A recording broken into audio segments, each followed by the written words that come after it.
Salut à tous, c'est Max de Maxématique. Aujourd'hui, on va travailler sur la décomposition de produit de facteur premier. Alors, qu'est-ce que c'est la décomposition de produit de facteur premier? C'est transformer un nombre, ici ce sera l'exemple le nombre 126, en une série de multiplications avec seulement des nombres premiers à l'intérieur. Allez, on est parti. Donc, pour faire une décomposition de produit de facteur premier, on va se poser la question, est-ce que 126 est divisible par le plus petit nombre premier qui existe? Le premier nombre premier, c'est 2.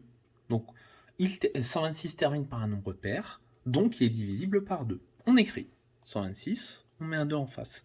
Et 126 divisé par 2, ça fait 63. Donc on écrit 63 en dessous du 126. On continue, on va se poser la question maintenant, est-ce que 63 est divisible par 2?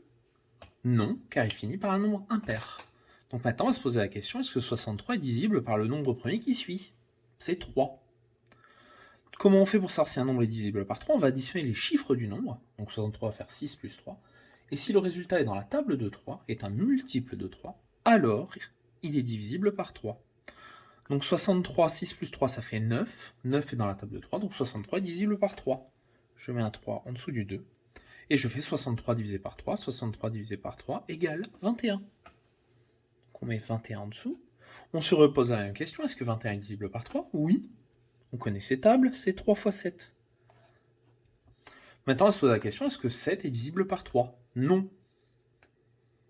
Ensuite, on va se poser la question, est-ce que 7 est divisible par le nombre premier qui suit, c'est 5? Non.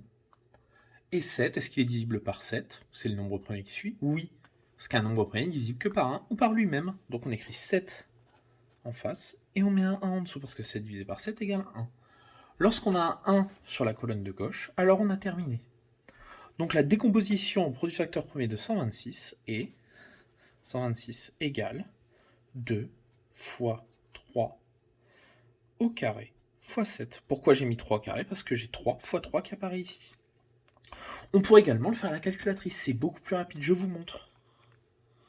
Donc je pose ma calculatrice ici, et on est parti. Donc comment on va faire? On va taper 126 à la calculatrice, on appuie sur la touche Exé, et ensuite ce qu'on va faire, c'est qu'on va faire seconde décomp.